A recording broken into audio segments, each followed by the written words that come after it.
This is Josh Bycer from GameWisdom.com. Hope you enjoyed this video, and if you have any suggestions for games you'd like me to look at here on the channel, please let me know. Welcome everyone to this week's episode of Dissecting Design. We are taking a look at Super Meat Boy. This is of course another game from the summer of indie games of Xbox Live, developed by Team Meat, and I know we are going through those games and simply because each one really stood out in an interesting way. This game is also very crash heavy, I notice, on the PC, especially when you're trying to stream it. So, kind of curious how long will go before it will crash on me. But another great thing about Super Meat Boy is that it is a very fast game, which means we don't have to do too many cuts for loading times and stuff like that. But we're going to get into this.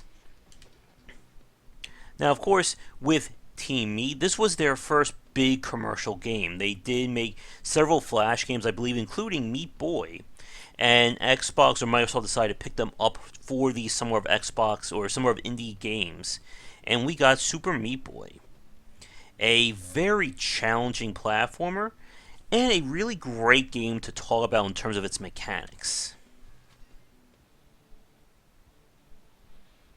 So, of course, this is the opening intro to each of the chapters, which is based on a classic video game.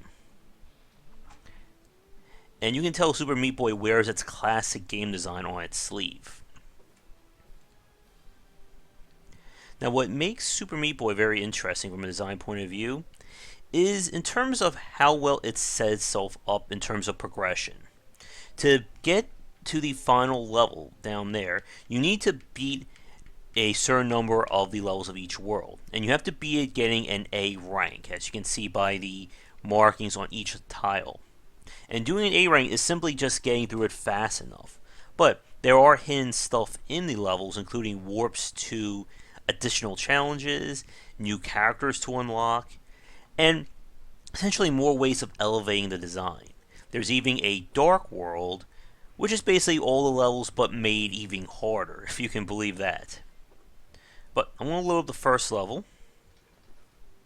There are also additional characters you can play with, but really the game can be designed or be beaten with our favorite guy, Meat Boy. Now, I am going to be messing around here just to show off what makes Meat Boy such an interesting game. First thing is that it was developed with a gamepad in mind. It is very difficult to play using a keyboard and mouse, and the reason has to do with how the controls work. As you can see, Meat Boy's trajectory is going to be based on whether I am running, walking, as well as how long I'm holding the jump button down for. What that means is that I'm constantly making micro adjustments as I'm going through. So with the black and white nature of a keyboard and mouse, it doesn't have the tactile or the fine motor control, the fine tactile control to make these kinds of micro adjustments. I can't just gradually tap the analog stick to make little adjustments while I'm falling or jumping. It's either all or nothing. Now, I spent a lot of time on this level, so it's going to say I get an A+, but that's simply because I already did this before. Now, these first few levels, as with any game of this design, are meant to get you through the basics and put you in a situation where you're learning without the fear of death. Now, after those first two ones, we are now at the point where you can die. Like so. And anyone who's played Super Meat Boy knows that whenever you beat a level, you get to see all your deaths represented.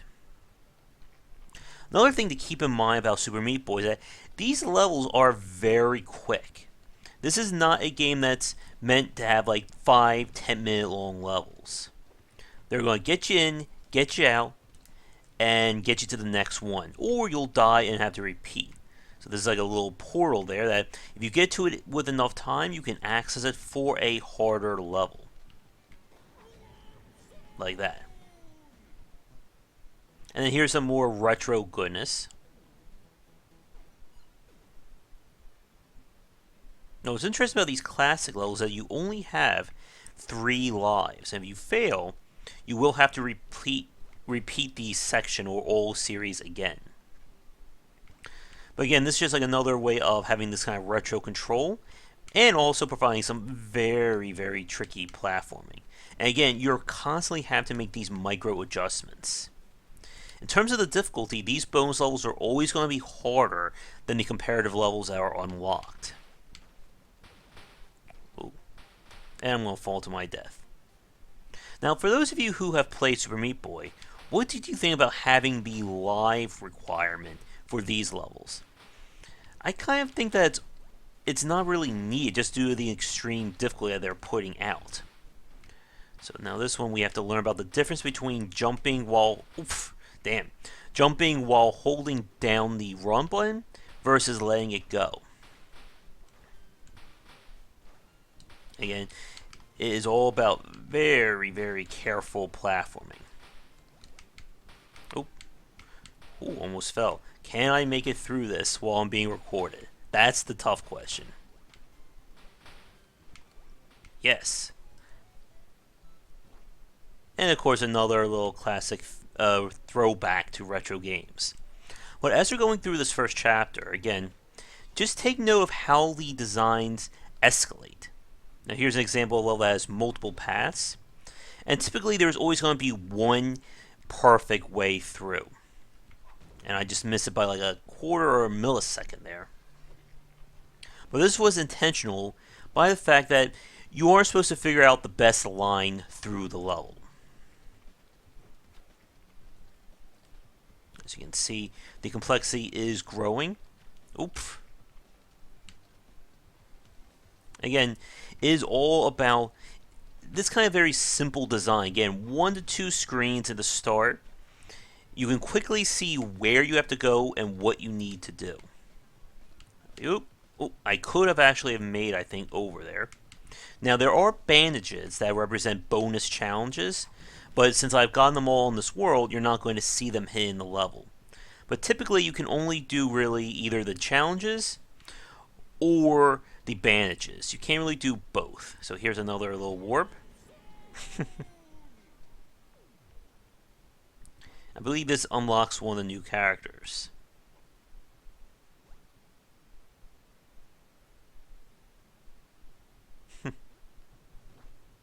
And that is, of course, Commander Video from the Bit.Trip series. And his little twist is that he can actually, like, hover in the air, as you can see. Oop. Get through all the sections and you unlock the character. Again, you can make use of Commander Video and any of the other unlockable characters through the main levels, and they actually make some levels easier or harder depending upon their own abilities. But if you're going to be an expert player, my jump doesn't seem to be hovering, there we go. But if you're an expert player, you should be able to get through the levels just as Meat Boy. There we go. And if I didn't already unlock the Commander, I would have unlocked it there. We'll do maybe one more of these starter levels, and then let's look at the Dark World variants next.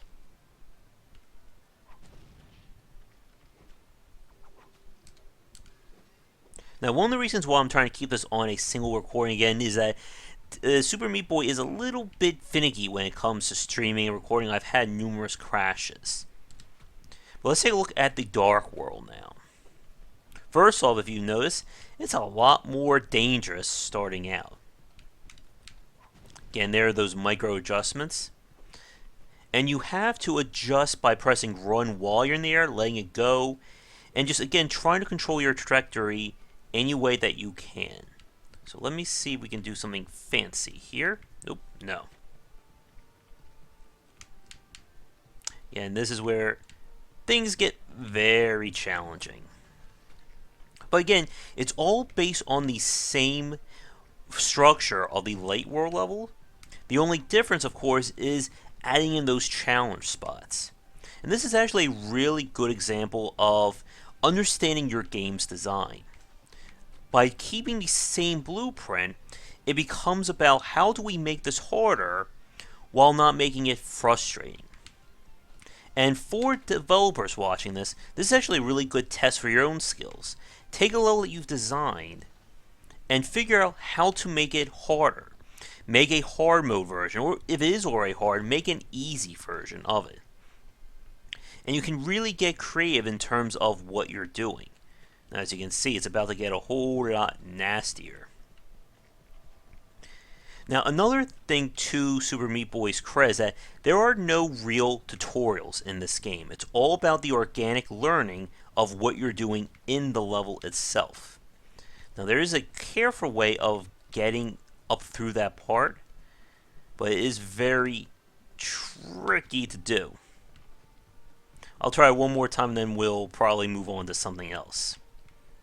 But again, this is just an example of kind of the expert and advanced skills that are required of a game like Super Meat Boy. Of course, the dreaded 1 pixel wide platforms that you have to jump on. And again, here's another variant of the game when they change the background color to make it harder to see and just spice things up. So here's a little example of a bonus way through. Again, I could go through the bottom part, or we can just simply skip it all like that. But again, you can just see the challenge that they put into these levels while still keeping the blueprint. But I'm going to get out of here, and we're going to talk about the boss fights next. And we are hopefully back, and you guys are seeing this out the game getting all weird on me. I don't know, I think it just crashed. Okay, good. Like I said, Super Meat Boy is a little bit finicky when it comes to streaming and recording, so I'm going to try and keep this to as little cuts as I can. But we're going to talk about the boss fights next. Bosses in Super Meat Boy are different from other games, especially from the platformer genre. Because Meat Boy has no intrinsic ability to attack, it's more about using the environment to either beat the boss or survive long enough for the boss to basically be itself. And this is going to be the first example of that.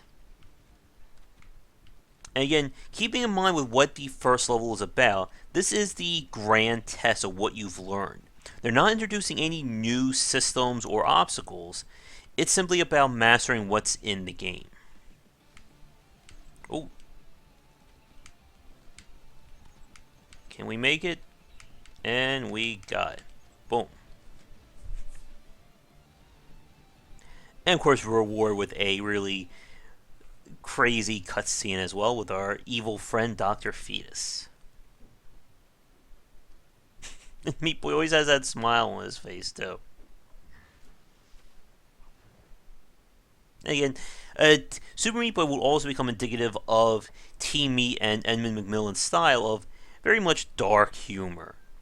And you're going to see an example of that in the next few seconds. Oh, look at all those dead squirrels. Oh. Wait for it. Nope. And of course, that's another little nod to old school games with the tower or like the little flag going up from Super Mario World. So Super Meat Boy has multiple levels to it. This is Bandage Girl's level. That was not easy to get, which are even harder. And then the end is the final section of Super Meat Boy. And this is basically a online version where you can basically download levels. I think that's the troll phase, and these are all kinds of famous levels that you can play, and of course are even harder than the base game. Now, of course, one of the reasons why it says complete is off, this is of course from Castlevania, but we'll skip it, is the fact that I don't think I have all the bandages, as you can certainly see. There's even some advanced levels there. And I haven't even gotten the chance to play some of these Dark World variants. Now, another great thing about Super Meat Boy is that each level or each chapter introduces a new mechanic or thing to deal with. In this one, it's death traps in the ground, which it's kind of hard to see there. If you can make it out, there is a bandage right there. And again, these levels, just got myself killed there, start to become more puzzle-like. While you're trying to figure out, okay, I need to get to this point, but how do I do that given my own abilities?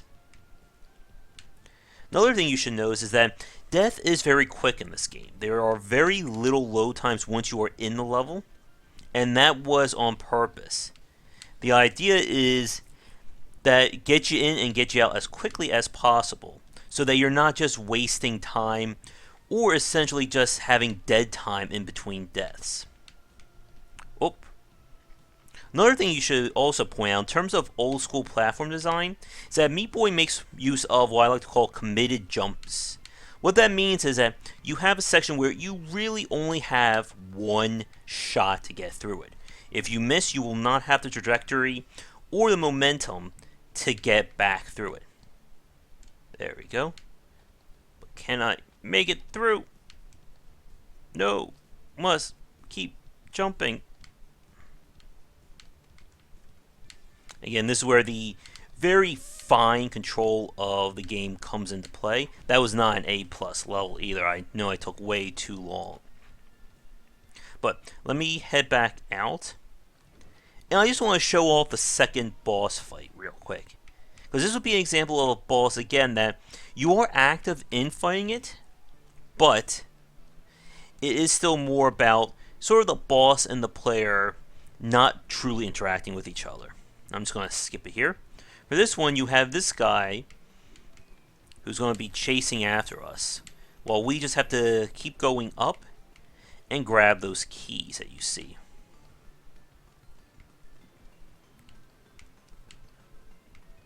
Again, gotta get the momentum down in terms of when to run, and when to let go while I'm moving. Again, it is going to be random depending on where he shows up. Sometimes you get a lucky pattern. Other times, he's just going to kill you very quickly. Should be coming around again. As long as you're quick enough with those keys, it's very possible to keep him from really doing anything. Wow. Was not expecting that.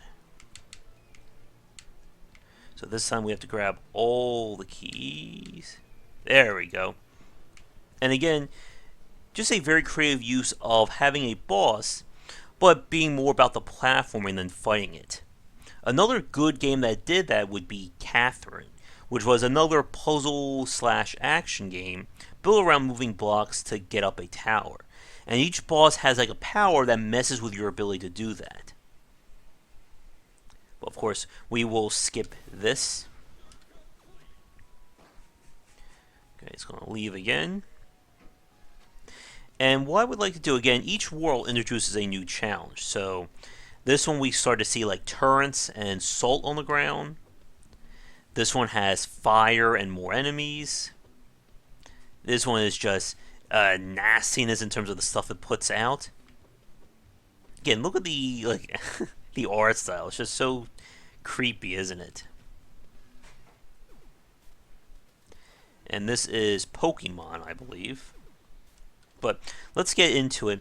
I'm not going to do every level of the end. I just want to show off a few things that make this different from the rest of the game. The first thing, if you notice, is that there's only 5 levels until we get to the boss. This is because these levels are bigger. And this is where the challenge of Meat Boy gets very interesting. One thing, if you know, is that this is not going to be just a single screen's worth of content. There's a lot to do here, and a lot of ways for you to die. Now, it is possible, if you time it right, to actually skip, but it requires a lot of skill on your part. So again, this one becomes a little bit more tricky about getting through the level. I'm going to try this one more time because I've done it. I believe I've done this once. There we go. Now that's how you just skip an entire level using expert skills. But this one, we won't be so lucky. I wonder.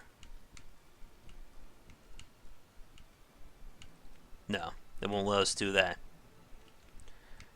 And for those of you who play Super Meat Boy, I do want to ask you your thoughts on these final series of levels. What did you think about their length? Again, this is such a difference in terms of design from the rest of the game because of how long it actually takes to play them. What this means is that there are far more chances for you to screw up and then have to replay the whole level over again. Again, some more examples of committed jumping here. Alley-oop. Come on. Oh. There it is. And depending upon how you're watching this, you may think that I'm having an easy time through this, but it is very tricky to get through these levels. I think I'm about to fall. Oh, well, I made it. But then, of course, we have to get back up. This is another like classic bit of platforming design. Get through the level easy, and then let you do it again, but this time making it a whole lot more challenging getting through the previous section.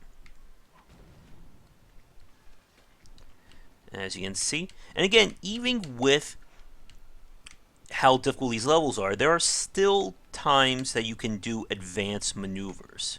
I think I'm going to get killed there. Oh. For instance, I could probably do a YOLO jump across to try and get to this platform instead of waiting for it. Now, another thing to keep in mind is that what you're doing in Super Meat Boy is not changing. There are no new mechanics introduced or systems to test the player. What they're simply doing is elevating the basic mechanics over and over again. And I believe I missed a key somewhere. So at this point, I would probably have restarted. I think I'm just going to get myself killed. Because again, even with the timing, wasn't. Yeah, I missed it right there. Of course, it's the easiest one, right? Again, you can notice how I'm trying to move quicker. I think I can make that leap. Part of the master play of Super Meat Boy is understanding just how far you can go in terms of your jumps, run, and that. Because once you know that, you can easily take a lot of advanced shortcuts because I know just how long I can actually make that leap. Like so. Now, this is kind of similar to Super Mario Galaxy and how players of different skill levels can get through these levels differently. But the difference and what separates Super Meat Boy from that is the fact that the difficulty is already high enough. So it's not really about beginners versus expert players, it's about experts versus masters. As you can see here. Ooh. Again, they really don't hold anything back for these final levels. And if I didn't want to keep this under an hour, I would show you the final boss, but that is a challenge and a half to do, especially if I'm recording myself doing it. No! Whew. That was actually closer than I would have liked. And then this is the penultimate level of the base Super Meat Boy content. Again, just notice what they're testing you on in terms of how you're supposed to do this level. Right there is an example of the difference between jumping off a standing platform like this versus the wall jump. As you can see right there. Again, this is actually a very long level. Oh my goodness. And another thing is also not a good level to play if you are out of practice with Super Meat Boy. And just like take note of everything that's going on. I wonder if I can make that. I don't think I can, but yeah, I had to give it the college try, right? But I think we will begin to wrap things up. One last thing that I want to point about Super Meat Boy's design while I nearly get myself killed is that expert play is really about doing everything in a single take. No. I'll try it one more time and then we'll head back to the title for my final thoughts on the game. And I hope you notice that because I didn't do that all in one single motion, it becomes a lot harder. So let me see if we can get this. That's better. And again, if we had the time, I could just sit here and play this whole level and get through it. But again, it is very challenging, especially when you are out of practice. So what we need to do is that. And again, that's another committed jump. And while we may have skipped through a lot of levels of Super Meat Boy, this is really good example of platforming design in terms of the difficulty and just what they're actually testing the player on. So here's another example of something that was easy going up, but takes on a very sinister angle trying to get out of it. Whew. Oh man. Oh my goodness, I hate these parts. Yeah. And this is kind of, again, the frustrating part of Super Meat Boy, and especially in these final levels, where you can really get frustrated with how long it can take you to do this. Again, once you get the timing down, it becomes a lot easier, and you can tell that I'm struggling as I have to change my voice there while we're trying to do this. But again, I'm going to end things here simply because, again, this isn't meant to be Josh dies at Super Meat Boy for 20 minutes play. But to wrap up my thoughts on Super Meat Boy, this was a game that really put Team Meat and Edmund McMillan on the map, and helped to give them the push to do the buying of Isaac, a game which we did an earlier Dissecting Design on. And considering their talent at game development, we may do something on whatever their next game may be. But Super Meat Boy is a great example again of just how you can take a very basic design, again, moving and jumping, and elevate it with some extreme challenges. It's also another great example of the difference between why a gamepad can be superior for platforms compared to a keyboard and mouse, especially when you need that fine control over your movement. Like I said, you can't do micro adjustments with a keyboard and mouse as easily as you can do with an analog stick. And with Super Meat Boy's design, it really, again, shows you all these little different tricks and tools that a game designer has in terms of designing levels. From, again, the committed jumps to repeating a section, but having basically take on a whole new meaning, and of course the dark world, light world variants. So, one last question for you folks watching this. Can you think of other platformers or even other games that essentially reuse levels, but with a harder spin, or maybe even an easier spin? As you know, we did the Dissecting Design on Braid, which used repeated levels as a means of a tutorial, putting the player in a familiar setting, but changing it to show you what's different or what the new skill is. But that's going to do it for this week's Dissecting Design. Thank you so much for watching.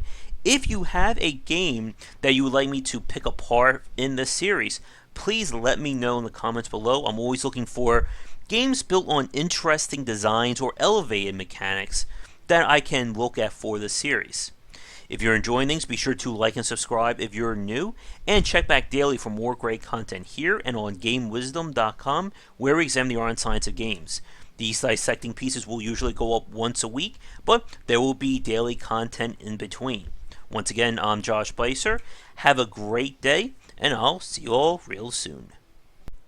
Thank you so much for watching this video. If you enjoy it, be sure to like and subscribe to the channel, and of course share with your friends. It always helps out. For daily posts on all manner of game design and industry topics, check out game-wisdom.com. To support the site and everything that I do, be sure to check out the Patreon campaign. If we can hit goals, it will mean more content for everyone to enjoy, and I'll be able to support myself and my household. If you want to follow me, you can find me on Twitter at GWBycer for updates throughout the day and random thoughts from me. And lastly, you can find me on Twitch right over there at GWBycer for daily streams most nights around 10 Eastern. Thanks again for watching the video, and be sure to check out more great content coming to the Game Wisdom channel real soon.